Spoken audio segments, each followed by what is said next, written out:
office hours in the garage with your dad. Now investing in that old car and working on it with your son reminds you of him.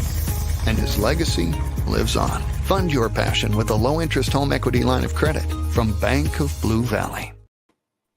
I almost forgot to start the video. I was just sitting there. Did you notice? What? I think it looks great. Oh, the lighting looks phenomenal now. Maybe the cloud covered the sun.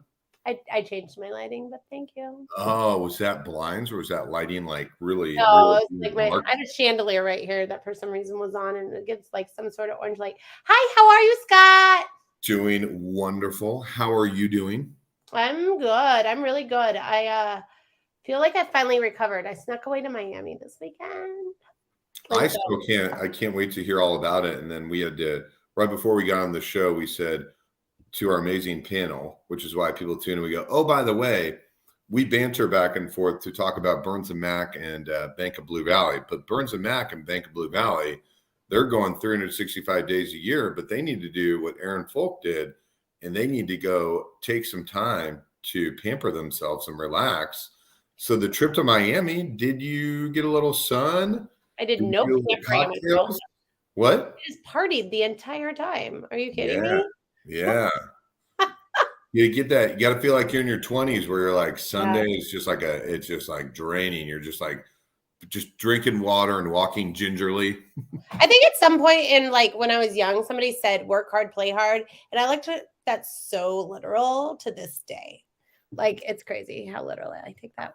I don't know if it's, I wish, do everything in moderation, but there is a downside to playing incredibly hard for a lot of things. But I think the work hard is good, but then taking time to take care of yourself. And sometimes that's not playing. Sometimes that's a walk. Sometimes that's doing something different. But you and I are in the same, my point is you and I are in the same boat. I don't want to give that advice because I play really hard. It's not always great though. We already have a fitness expert on here. I don't need you to be my life coach. Okay. Love you. Yeah, I can't be a life coach. I can barely. That's why I have an amazing wife, Julie, that and a business partner, Melissa, and Aaron Fulk, a business partner, because I'm not good at it. I got 3 business coaches. Hey, is anybody watching us? If you're watching us, will you comment where you're watching us from? LinkedIn, Facebook, YouTube. What are you guys doing? It's so nice outside. It's always kind of funny at the beginning of summer. We slow down a little. Everyone watches the replay, and then they come back when it gets like 7,000 degrees outside. It's crazy because the weather was really good and that we had amazing ratings these past couple of shows. But I think now that people are predicting the weather being nice and they have some certainty, the reruns get a lot more action. Yeah. Well, they say when you go live that the replay gets twice as much action. So it's incredibly important to start the show to where people want to watch it. So I'll say my. I know we're supposed to be focused on business in the panel, but I got to ask one question. Did you get highlights in your hair? I get highlights every 6 weeks. Scott, my hair does never change. I love you so much, but you ask me about my hair all the time. It's always the exact same thing. Look, I think it's the pinnacle of us knowing each other. It looks really beautiful. For 5 years now, you've been. Yeah, I'm telling you. Maybe it's that light, and maybe it's that fancy lighting that you turn the blinds down or you turn the lights up. I did my makeup for the show. Sometimes I don't do my makeup for the show. Maybe it's that. Okay. I decided now that I'm super single, I got to start presenting myself a little bit better. Okay, nobody is here to talk about us. Why is nobody commenting? Everybody usually comments. Please comment. They know if you comment, we read it, but blame this weather, predictable weather. I can see there's people watching. I don't know why you guys are being shy. All right, that's fine. Okay, let's bring on our panel. Let's play this terrible music you love so much. Oh, yeah. All right. Here we go. Our first guest is Miss Jessica. We have Melissa. And last but not least, our first expert. Yes. Hi, guys. How are you? What's going on? Good. How are you? We're so excited to have you guys here. Thank you so much for coming. Happy Tuesday. Yeah. All right. Let's just get started. Jessica, who are you? What do you do? And how do you get to Kansas City? That is a lot. I am Jessica Lynn McClellan. First, I would consider myself an amazing woman. simply because I've made it to today. For that reason alone, with all that I've been doing and working with the nonprofit Giving Hope and Help. I am a speaker. I'm a motivational speaker. So I speak to women, girls, boys, men, whoever will listen. I'm also the founder of a 501c3 nonprofit Giving Hope and Help. And we are celebrating 10 years this June of our organization and celebrating our scholarship recipients at a 10th anniversary in Scholarship Awards Gala. And I got to Kansas City by way of my family legacy. Came from slavery to school buses. My grandparents started the first bus company in Johnson County to transport Black and brown children to school that lived in Johnson County but couldn't go to school in Johnson County because they were Black. And so my grandparents transported their own children from Johnson County to Wyandotte County so that they could go to school. So we are a prominent feature in the Johnson County Museum. So we came from slavery to school buses to scholarships and service to all mankind. And that's how I got to Kansas City. Man, what a curveball. I was going to ask about your amazing background in business and pharma and in sales and growing companies, but so rarely do people go down the history journey of Kansas City, and very few people have learned the story of busing and the busing of how that started. A lot of the segregation, even more so, spread out throughout the metro of Kansas City. When were you always raised knowing the history, or when did you go down your history journey to really, piece by piece, holistically understand it? Well, I was raised in it. So my great grandfather did not pass away until I was about 13. So I was raised up around school buses. I was raised in giving to the community. My grandparents were farmers, and so I sowed greens and produce on 31st and Brooklyn with them. Even though they lived on the Kansas side, they came over to Missouri to sell produce. So I was raised in community advocacy and giving. Now I didn't really understand the meaning of these buses all around my grandparents' house growing up until I got a little bit older. But I was always told the story of slavery and the history of our family with racism. And so that's a big part of my reason to make a difference in the world. Yeah, a lot of people don't realize that Sumner Academy in 1952 was Brown versus Board of Education, which then the ruling came out and that busing started in Kansas City.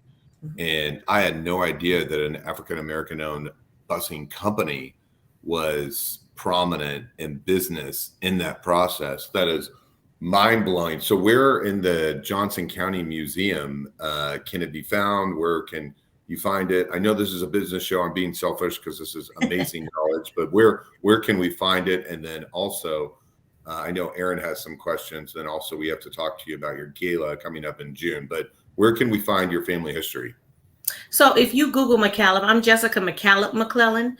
And so if you Google the McCallum family, you'll find it on Google. You'll also, if you Google the museum, you'll find our story there. But if you walk into the museum, we're downstairs.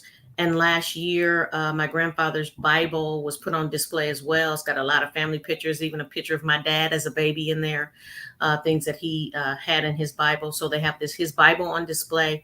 And also you can ask to see it if it's not out. But we're on the walls, so you can't miss us if you visit the museum. There's a whole little exhibit of the McCallum family bus company. But here's the deal. I feel like you're making history now because you're doing some pretty cool stuff, right? So you want to talk a little bit about your fundraiser you have coming up and what that goes to support, what your organization does in the city. It does some really cool things. Sure. So we have multi-layers. I always say I'm going to get you wherever you are.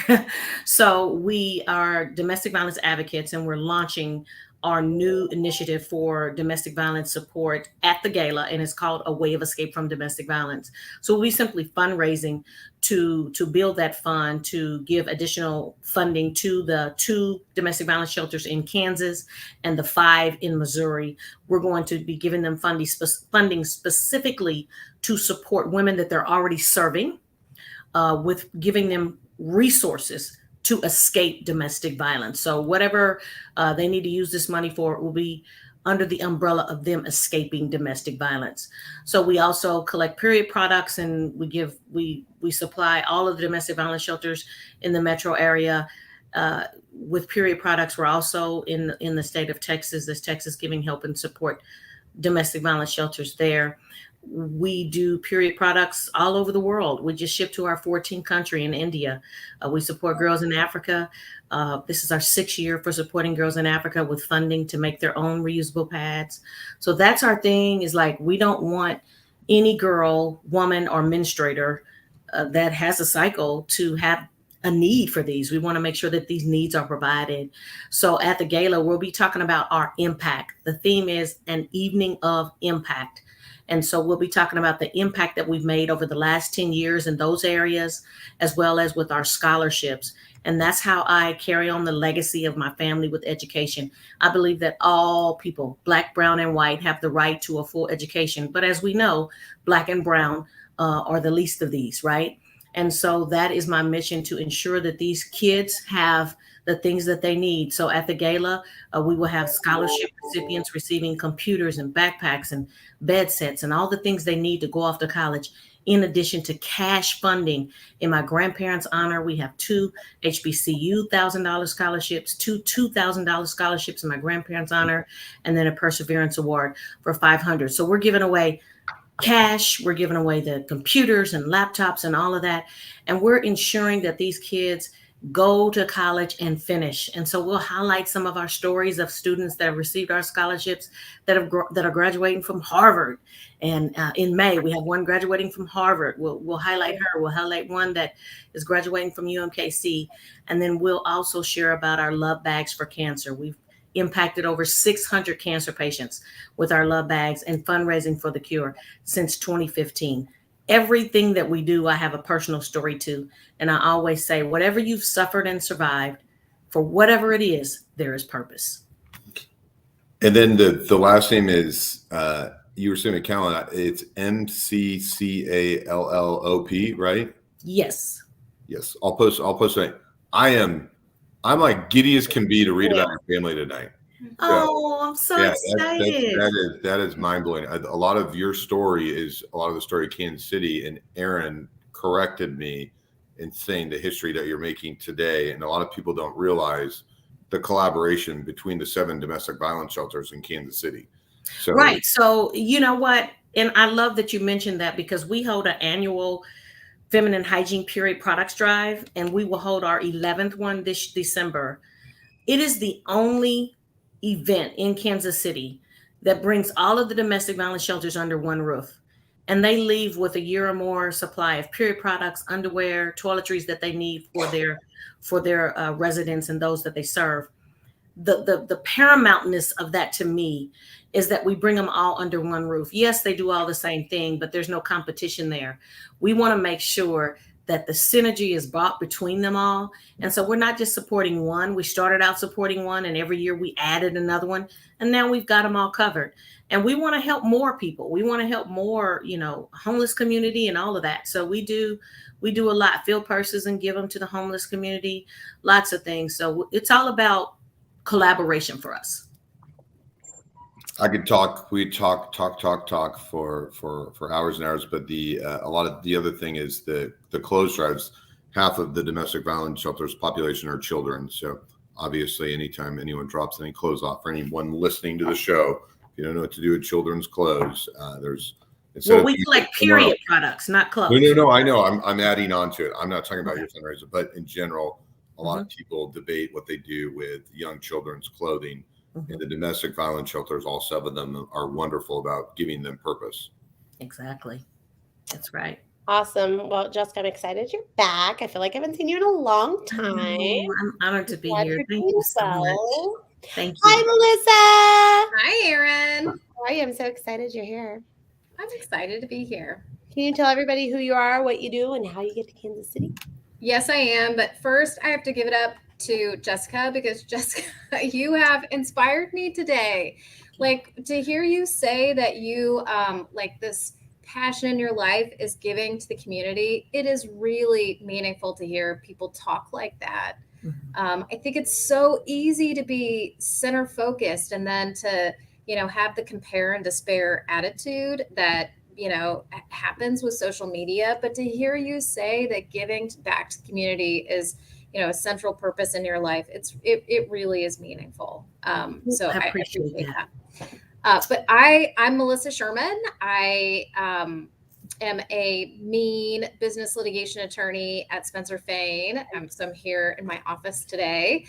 I do sort of business to business litigation disputes, also some real estate disputes too, but generally help medium to larger businesses with problems that they have. And, what I always tell my clients is that I work to get them and bring them peace. Being in litigation is very difficult for people, even for people with successful businesses. It's still hard. It still comes with an emotional cost. So, the central purpose of my life, I think, has been to focus on justice and doing justice for people and for my clients. So that's generally what I do. And I am in Kansas City, came to Kansas City because I grew up here. My parents moved to Bonner Springs when they were newly married. They raised me and my brother in Bonner Springs. So, we always tell people that we are from the dot. I might live in Johnson County now, but I grew up in the dot. So Wyandotte County, Kansas City, Kansas was my stomping grounds. And, when I went to think about where I wanted to go and really started looking at maybe going to law school elsewhere, just never really made sense to me, even though I had some great opportunities to go to law schools outside of Kansas and Missouri, because I knew that for me, I was always planning to come back here to Kansas City. So that is why and how I'm here. So, Melissa, you're involved in a lot of different things in Kansas City. So what are some of the things that you enjoy the most professionally and personally, whether that's different business groups or it's different non-for-profits, but what do you enjoy in the activities you do in Kansas City? Good question. So one thing that, the three of us have in common, you and me and Aaron, we're all on the board of Casey Can. It is a local children's charity or children's focused charity, as you both know. For everyone else who's listening who doesn't know Casey Can, I always describe it like the United Way for kids. Like, we collect money with the purpose of distributing that to other charities that are kid focused, that are in need. So whether that's Sleepyhead Beds or Happy Bottoms, places like that are really focused on improving the lives of children, we focus on bringing in cash and then working to vet those organizations that are, working hard to support Kansas City area kids, and then helping them either get started or take their organization to the next level. So one of the favorite things that we did recently was buy a box truck for, I can't remember whether it was Sleepyhead Beds or Happy Bottoms, but I think you may have done both. Okay. Because you've been on the board longer than Aaron and I. I think the recent one was Sleepyhead Beds. So. Yeah. But, being able to do that so that they can serve a wider and broader audience is great. But so I'm involved in that. And then professionally, one of the organizations that I've been involved in is called In of Court. It's very attorney focused. So people who are watching who are not attorneys may not know what it is, but I love it because it's focused on civility.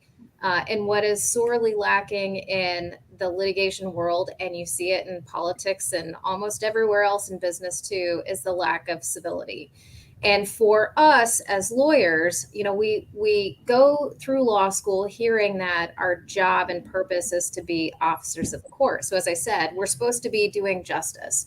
That should be our purpose in what we do, is to do justice. And many people lose sight of that. They focus on winning. They focus on playing dirty.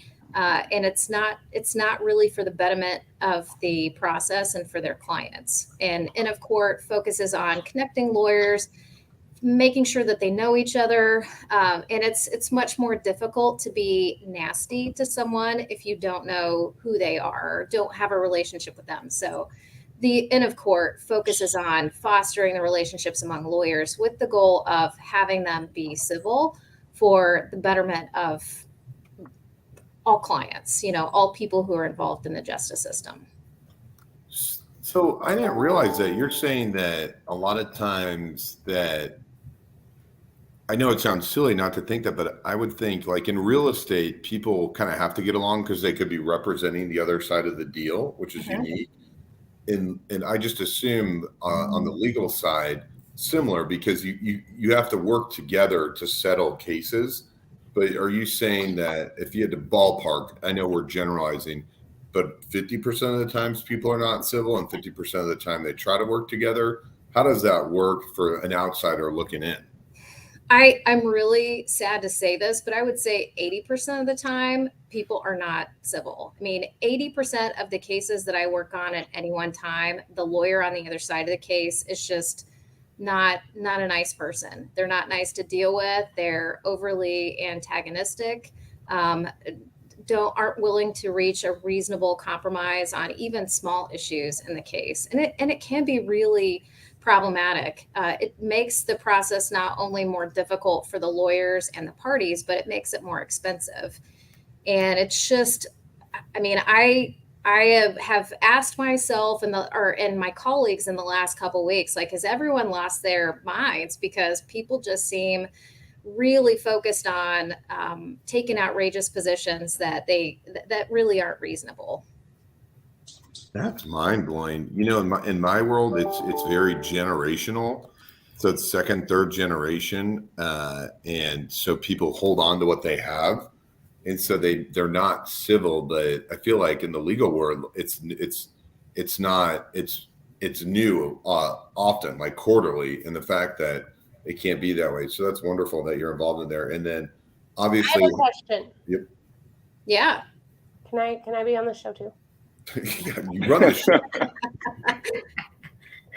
Okay, I have a really important question. So you can't really tell this, but Melissa's like a teeny tiny little person. She's so teeny tiny. So what's the most challenging part of because you're a badass litigation attorney, right? But you're this teeny tiny little thing.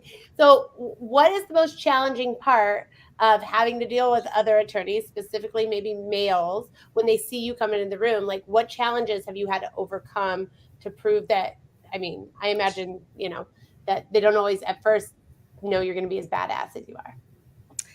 That's a good question. And mostly it's just people underestimate me, and whether it's older lawyers underestimating younger lawyers or women lawyers. I mean, it's something that I have dealt with my entire career. And I don't really see it as a challenge anymore. I just sort of accept it for what it is. And I actually think it's something that I can use to my benefit because they just don't know. I'm just, I think to myself, it's all right. You just don't know yet. You don't know what's coming for you.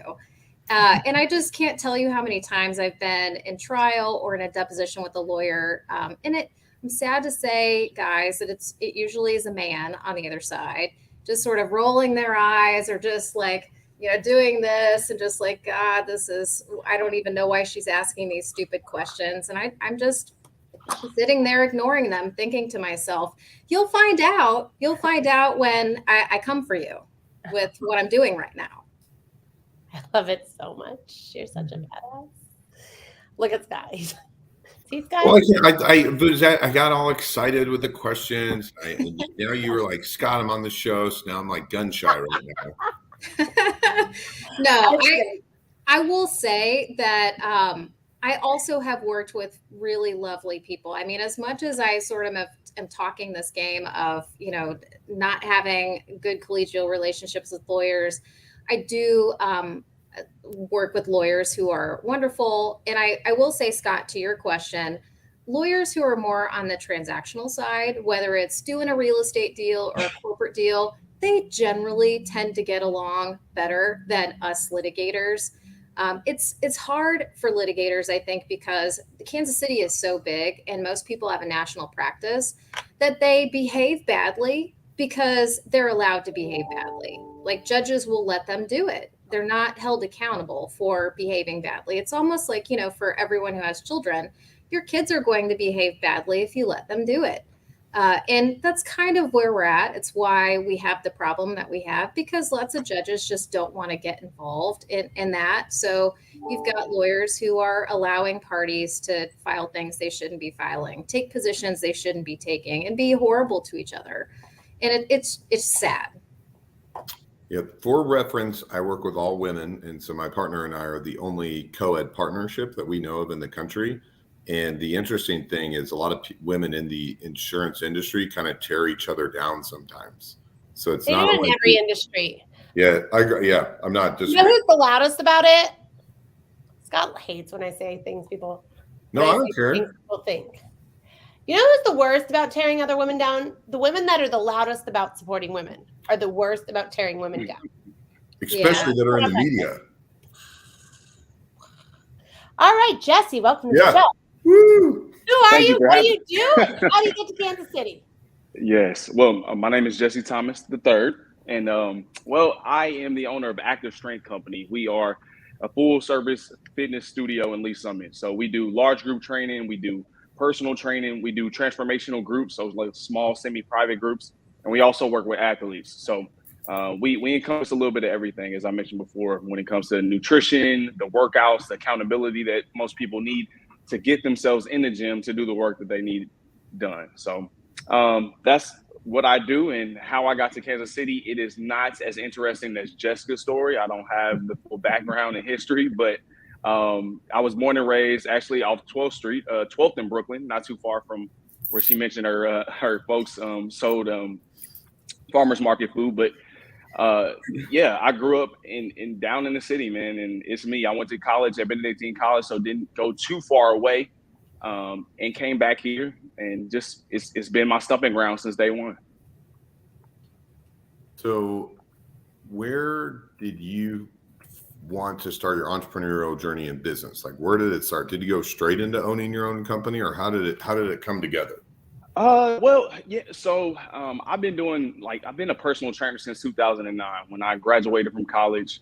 I've been doing, little side gigs and contracted trainer, like most personal trainers when they first get started. You train a couple of your friends in the garage or this and that, and then you finally find a studio or a big Globo gym to help bring you in and build you up. So I did that in my first path, but then I ended up going to Enterprise Rent-A-Car actually for 7 years. My wife got pregnant with our twins, and I had to get a big boy job. I had to get on a suit and tie. I figured it was the only way I could support my family. So I actually put my dreams on hold for a second and didn't know how things would pan out. I climbed that corporate ladder for 7 years, and I moved pretty fast. Things went well, made good money, but it was just something lingering, something missing. And it was just the passion of fitness, right? I wanted to be able to wear a tank top and shorts to work every day. I wanted to be able to, develop and help youth in athletics. I wanted to be able to help the mom and pop lose weight. And it was just a calling that I had. So back in 2016 is when I started my first company. It was called Dose Athletics because, again, when I first started, my path was really just strictly working with athletes. I worked for a company called Athletic Republic.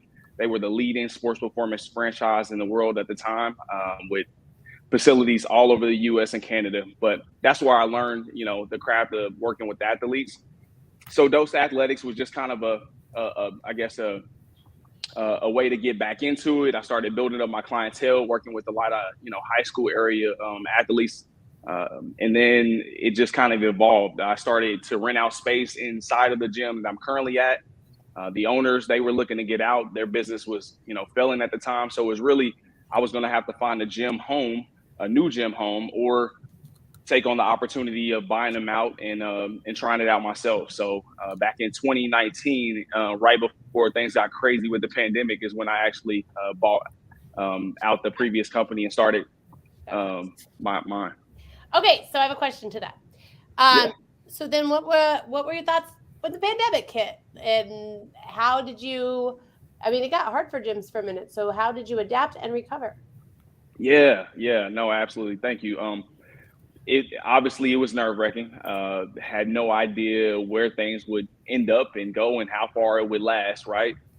Being that we were a studio gym, we weren't under as much scrutiny when it first started. We could still keep our doors open because we were a privately owned facility.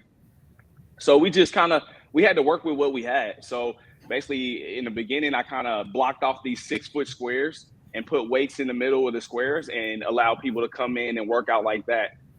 We tried the mask thing. It was really hard, especially for the type of workouts that we do, high intensity HIIT workouts. I didn't want somebody to die on me because they were wearing a mask, couldn't breathe. So that became an issue for a while.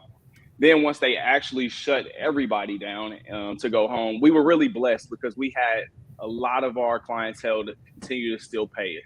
There were a handful or two that put their memberships on hold, which we totally understand in hard financial times, but they wanted to support us and they kept it going. So we just kind of moved from doing things in the gym to creating online workouts. So I would create workouts every day that my clients could download and do at home. And then every blue moon, we would do a workout out at a park. So again, I would just kind of use that 6-foot rule, spread them out, go to some park in the area and offer workouts that way. So again, we were just really blessed with this situation.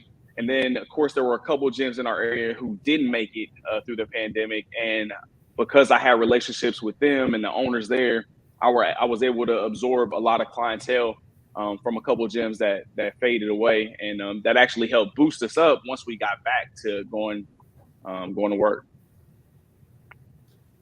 A part of your story, a lot of people assume that you jumped into the business, but you had a ton of, background in the business world and entrepreneurship before becoming an entrepreneur, and then to get nailed with the pandemic. Do you have to explain to everyone that when they ask you about your business, that everything that went into it, it's the classic, I always say it's the 20 year overnight success story. Do you explain to everyone how long you were in business before you did the business and how hard and of a grind it is? Yeah. I mean, I do have to talk to, explain myself sometimes with that when I hear I bought out a previous business. It was the business that I bought out was actually failing. So, I mean, if I would have continued to do things as they did during the pandemic, there's no way we would still be where we are. I was blessed to have the experience. I would say to work with enterprise, even though it was a grind. I mean, we would do 60, 65-hour work weeks and get paid little to nothing when I first started. But climbing up that ladder, I was able to learn how to sell, how to close. I was able to learn how to manage a team. And I just learned the nuances of how a corporate business should actually run. So I developed a lot of business acumen within that 7 years, which helped me run my business now, right? When I go, I do a lot of I like to be in a lot of mentorship programs and groups, like Grow 360 and Scale Up KC, things like that can help me, grow as a business owner and an individual.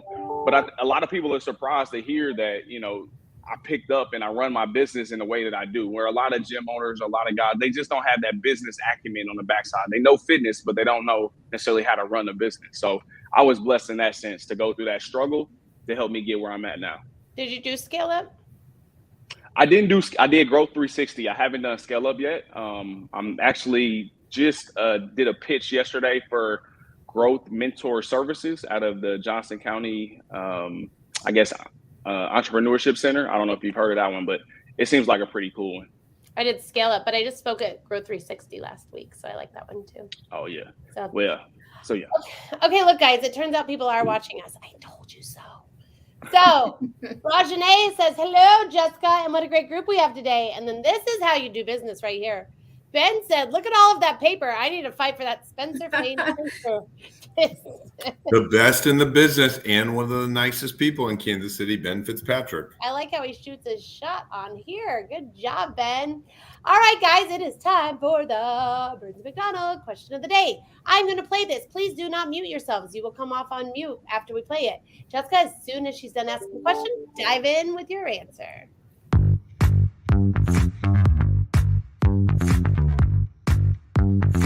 Hi, I'm Sunitha Levin, and I work at Burns & McDonnell, helping advance telecommunications across the U.S.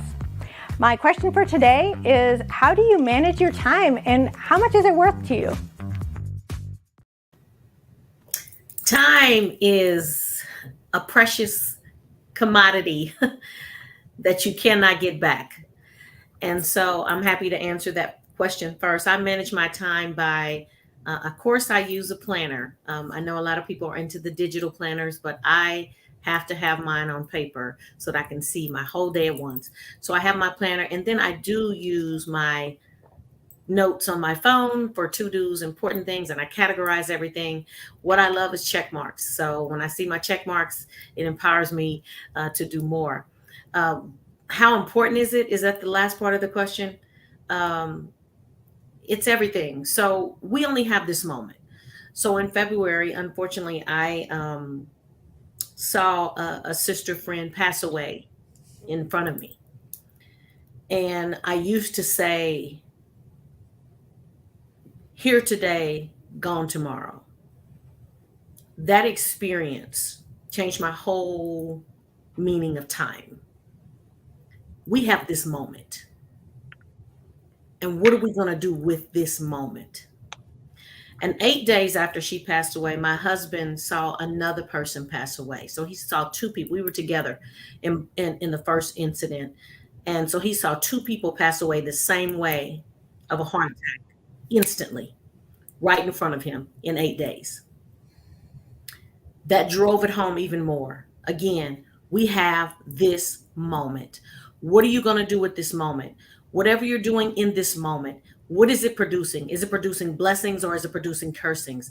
Is it edifying anybody else? Is it edifying your spirit? Is it edifying the mission that God has placed you on this earth for? We don't have time to waste time. Time is everything. It's not interchangeable with anything else. And it's just this moment. 1001, 1002, 1003, we could be gone.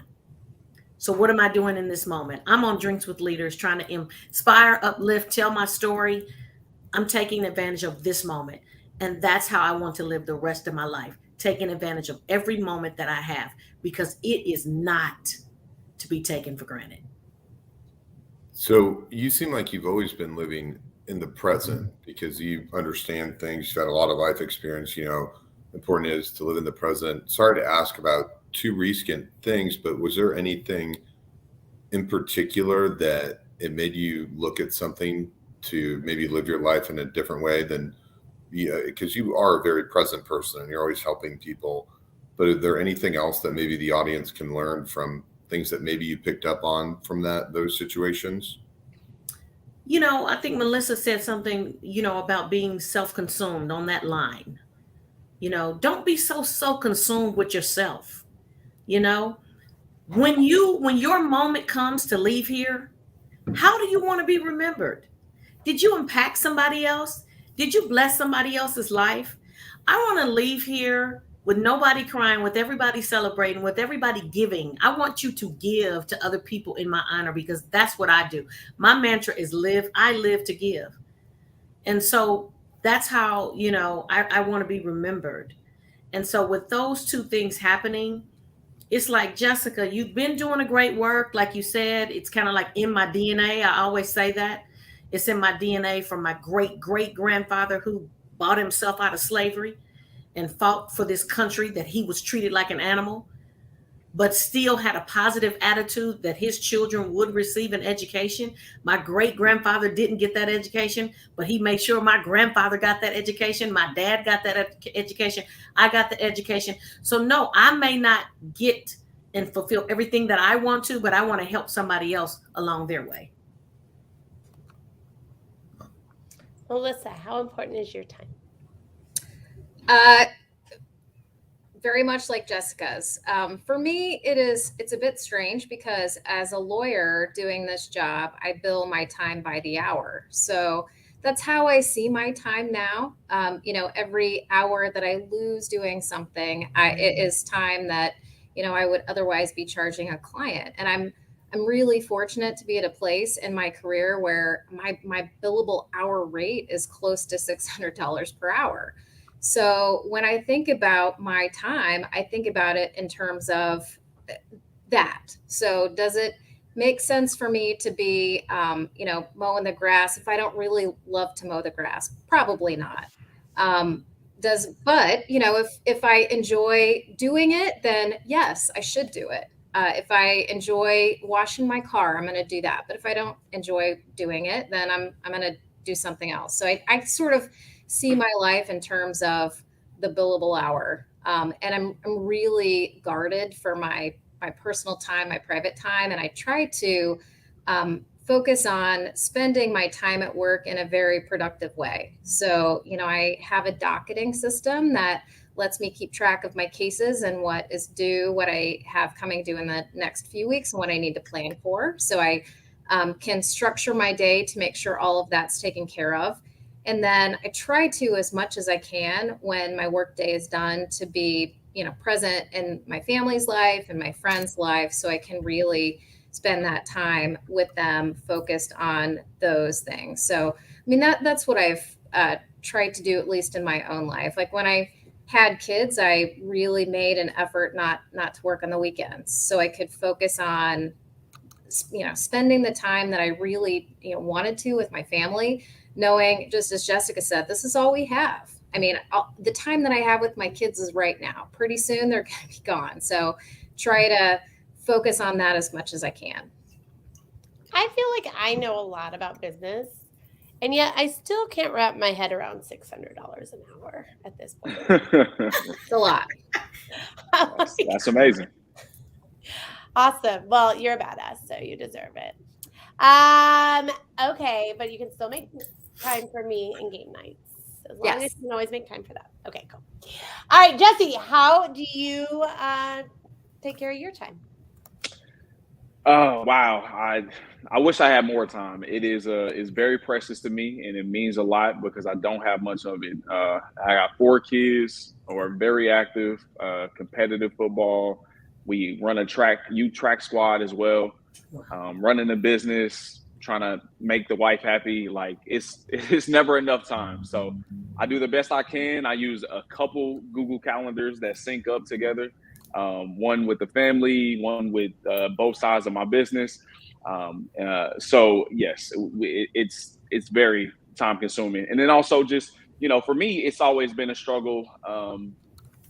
It's been a struggle balancing my time on the gym floor versus my time on the back end of the business, right? Being the owner and trying to, again, grow this new brand and this new company that I have. It's been a struggle to take my face off the so to speak, billboard, right? A lot of folks come and they reach out because they want to work with me personally. Although I have 6 other trainers who work for me, it's very difficult to pull myself away from that, especially if they know me on a personal level. So I've been really trying to work on, again, balancing my time within being on the gym floor and doing what I started doing what I kind of love about the business, and also doing the back end, when the consultations, the sales, the administrative work, looking at the vision, the dream of where the gym should go. So that is a lot of my time, from 5 a.m. to, I would say, 7. And then the rest of it is given to my family. I'm so blown away with this whole panel and what was done between 5 a.m. to 7 a.m. with this panel in general was probably more work than a small business of 30, 40 people. And that's absolutely amazing. You've talked about youth sports before. Have you been successful in winding down your business and connections in youth sports, or is it hard? Because I know you were trying to wind down. Yeah. So no, it's we're still full go, man. Trying to again juggle. Now we got this track team that's really kind of taking off here. We're in our 3rd year and growing that. The youth organization for football that I work with is doing more and more. Just last year in December, we were in Florida and in Atlanta for national championships, and they've asked me to take on more of a role. So in that sense, my hands are full, but I'm trying to, again, still build those relationships with local high schools and middle school coaches and things like that, so we can do more of that sports performance training here at the gym. So I'm going to keep my hand in it. Part of it is about being there for my kids, and that's a big part of how I spend time with my boys and my girls on the athletic side. But also it's what feeds a part of my business as well. As doing the youth coaching and the youth sports, it draws the kids in to come work with me as well. So got to keep my hand in the pot for a while. I like it. All right, guys, we have a few more minutes. Paul made his weekly joke. He's watching on Alta Vista. Love you, Paul. Every week he tells us a different place he's watching. Hi, Paul.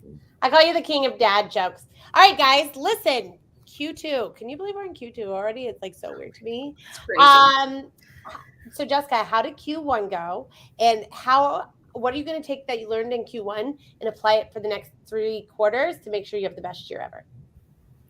Well, Q1 went well. I mean, we're a nonprofit, and so one of the biggest things that we need funding. And so for anyone that's tuned in that would like to support a nonprofit that needs funding, that would be us. We have myself and a volunteer donation manager that's part-time. So you talk about time, I do a lot of things without a staff. And so I'm doing the work of 7 people. And that's not my desire.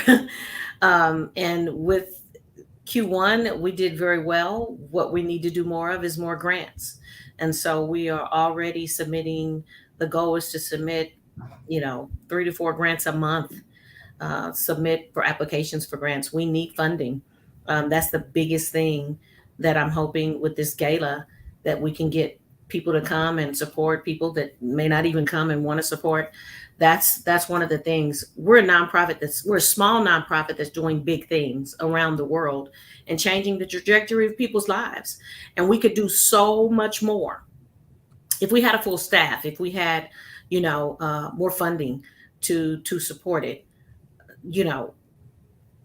Pro bono accountants, pro bono attorneys, pro bono AV people, pro bono videography people. We have to pay for everything just like a business, but we don't get the income like a business. And so, because we're not selling anything, we're giving away everything for free. And so I believe that Q2, Q3, Q4, they always go well because we always give a lot, but we need the funding to support on the back end so that we can do more. Good answer. And everybody is tagged here. So if you want to connect with anybody, just hit them up on LinkedIn. All right, Melissa. Yeah, Scott. Can you give more details about the gala coming up? When, where, location, etc.? Sure. The gala is 2 minutes because we're running low on time. Okay. June 24th. It is at the Crown Center, and everything is available. Tickets, sponsorship package, everything is available at our website, givinghopeandhelp.org. Givinghopeandhelp.org. June 24th at the Crown Center, Kansas City, Missouri. That was less than 2 minutes. Good job. You win. Okay, Melissa, how did your Q1 go, and what are you taking in from Q1 to nail Q2, 3, and 4? Q1 was amazing. I just got back in town after a 2-week trial in California. So it was very busy, very productive. We were still waiting on our decision in that case. So we'll see how it all turns out. But all in all, very productive. So, and what I have coming up for the rest of the year is more of the same. I'm lucky to have great clients, really interesting matters that I'm working on. So for me, like the focus and the name of the game is on, one thing that, Jesse mentioned is relying on other people, pulling in my partners when I need a little bit more help, or pulling in some of the associates that I work with to help me on matters. There's a lot of demands on the time that I have, and people do tend to want me involved in things. So Jesse, I can relate to you. It's hard to kind of set some boundaries and rely on other people, but that is my sort of focus and goal for the rest of the year, is really to try to, pull in more people and rely on those people to help, deliver for clients and, do an even better job. Good job. Good job. All right. I forgot to say one thing. Can I say that we're still accepting scholarship applications? So go to givinghopeandhelp.org. High school seniors and single parents. We have a full ride to MCC Penn Valley and lots of money in scholarships. So givinghopeandhelp.org. The deadline is May the 15th. May the 15th, and you will be awarded at the gala. I'm a single parent. Single parents that have never been to college before. I haven't. I dropped out. What if somebody? I'm not really going to play, but this is a question. First of all, Rajani will be at the gala. Yes. What if somebody went to college? Just because you said that, I do have a question. What if somebody went to college but they dropped out and they never graduated? Can they apply for your scholarship? Not at this time, because the relationship we have with the college is for first-time single parent attendees. I have tried to work with that, but that's non-negotiable for the college. So it has to be a first-time single parent student or a high school senior that's never been to college. I'm out. I couldn't pass math. That's why I had to drop out. Okay, Jesse. True story. Jesse, how did you? What, Scott? We both failed math. I hate math too. I always tell people that's why I'm a lawyer. You're a high-powered attorney. They literally now don't even require the algebra credit at KU because so many people got them. So they took that away. It's terrible. It's so bad. Especially if you're creative. You shouldn't even be allowed to go to advertising school and have to take math. That's so stupid. Okay, Jesse, how did your Q1 go? And what did you learn for Q2, 3, and 4? Yeah, so Q1 went well, as it usually always does in our industry. You know, it's the New Year's resolution, let's get back to it type of deal. So we always see a strong push and people back. However, I will say, last year, overall, we had 20% growth in revenue, and I was hoping to see those type of numbers again this first quarter. But it was more of a flat line. It was more of like we basically repeated what we did last year. I'm always someone who wants to strive for more. So I am a little disappointed with that. But I can say just as of this morning, I got contracts signed to bring on a physical therapist and chiropractor into our building. So that's going to be a huge thing for us this next quarter. And then I actually have one of my biggest challenges that I run throughout the year starting just next week. It's called the Little Black Dress Challenge. It's a 6-week transformational challenge for women to help empower them, encourage them, help them lose some weight. Any ladies looking to lose anywhere from 10 to 30 pounds or 1 to 2 dress sizes. They get 6 weeks of unlimited workouts, nutrition coaching. We have an amazing accountability coach. She's a registered nurse and certified health and wellness coach. So she talks about the intangible stuff that I maybe can't really dive into, how do you work out and eat during your menstrual cycle and things like that. But really great thing. We're going to award prizes to winners at the end. And then we're going to have a big celebration party where all the ladies will wear their little black dress that they work so hard to fit into. And I'm going to, provide cocktails and hors d'oeuvres. So really looking forward to that one. That's going to be a pretty big challenge for us this next quarter. I have a question. Okay, so you said it kind of stayed flat. Are you used to usually Q1 being so good because the January everybody wants to get fit? Did you feel like that went different this year? I'm not sure if it went different necessarily. I mean, there was a spike. It wasn't as big as I was hoping for. Again, our numbers pretty much matched what we did last year, and last year was the best year. Every year we've been able to grow. So I've been pleased about that. So for my expectations, I was just hoping to take that a little bit further than what we did last year. But no, there's still the usual spike. Folks want to sign up and get started, and you'll start to see them kind of die off around this time a little bit. During the summertime, we really see a big drop. When the weather gets really nice, folks want to work outside or they want to go on vacation with their families and things like that.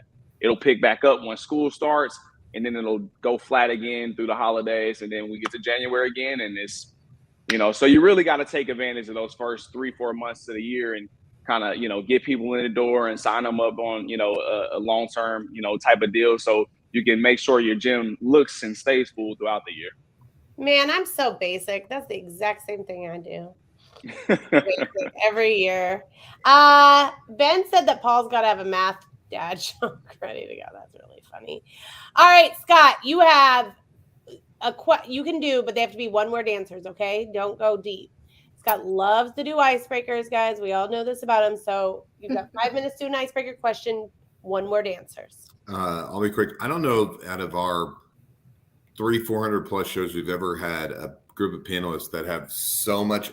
Everyone has like 10, 11 things going on at once. So that's really, really impressive. Very humbled to be on the show. I think Aaron and I do a lot, but maybe not. I don't really do anything. I just Aaron, you do a lot, but I'm just in awe of everyone on the show. So Jessica, what restaurant has a nostalgic meaning to you, whether it's family, celebration, whatever it is, and what is it and why in 30 seconds. Yeah. A restaurant that's nostalgic to you. Jesus, nostalgic. I mean, Aaron's is Applebee's and mine is Olive Garden, so it's okay. It doesn't need to be deep. And I think that somebody else needs to go first because you've asked me first in everything. Okay, that's fair. Melissa, look at that. Are you the attorney or is Melissa? That was beautiful. Way to switch it around. Melissa, what restaurant has a nostalgic feel for you? For me, it's the Melting Pot. Mm-hmm. Why? Well, I thought it was a one-word answer, but I'll tell you. So back in the day when my kids were little and my husband and I couldn't find a sitter when we wanted to go out for our anniversary, we decided to have all three of our girls get dressed up and go out to dinner with us. And then after dinner, we went to the Melting Pot. And it's been a thing for us every year. It's like the whole family celebrates the marriage and, you know, the relationship and the love. It's sweet. I love it. And so every year my kids and my husband and I get dressed up and we go to dinner and go to the Melting Pot. Wait, you don't eat dinner at the Melting Pot? You go there after? No, I like Graham and Done. So I usually choose Graham and Done for dinner. And then afterwards we go to the Melting Pot for chocolate fondue. Mm-hmm. Got it. Okay. Got it. I can go now. Thank you, Melissa. All right, good. You gave me exactly what I needed to say. So my husband and I met as a blind date, and we talked on the phone for 30 days before ever seeing each other. No picture, no anything. Oh my God. This is 27, right? And so I lived on the plaza at the time. And after 30 days, we knew everything about each other. I had no idea what he looked like. And he said, we have to meet. And we met at Houlihan's. And when he walked in, I was already there. And God spoke to me just as clear as you can hear my voice and said, that's your husband. I could have married him that moment. We were married 1 year later. And this July, we will be married 26 years. Wow. So, Houlihan's. Wow. Jesse, it's now True Food on the plaza. Huh? Oh, yeah. Jesse, what is your nostalgic restaurant? Mine would have to be Gates Barbecue. I grew up with the Gates family. My father grew up with the Gates family, and then as a result, I grew up with the next generation. So my best friend, who was at my wedding, was a Gates. His sister is my best friend, and so I've eaten a lot of Gates. Not to mention, we lived right behind Gates Barbecue on 12th Street. My mother still lives there today, so every time I go visit her, I smell it in the air. I mean, you know, hi, may I help you? How could you not, you know, remember that or forget that? And as a kid, it was one of my first jobs that I had. I worked kind of in their catering department. So we would do the Jazoo and I would have smoke all on my face, you know, serving people with suit and ties at the zoo as a kid working for Gates Barbecue. So, oh my gosh, they hurt my feelings so bad every time I go there. Oh, why is that? Because they yell at you. They yell at you? And that's like, it takes me a minute to decide what I want to eat. That's the trademark. Oh, man. You can take your time. All right. Well, thank you guys so much for coming on. You are such an incredible panel. Thank you, Scott, for being an incredible co-host. Thank you, Bank of Blue Valley and Burns & McDonnell, as always, for sponsoring us. You can follow, connect with all of our panelists over on LinkedIn. They all should be tagged. And we will be back here, same time, same place next week. Thanks, guys. We'll see you next week.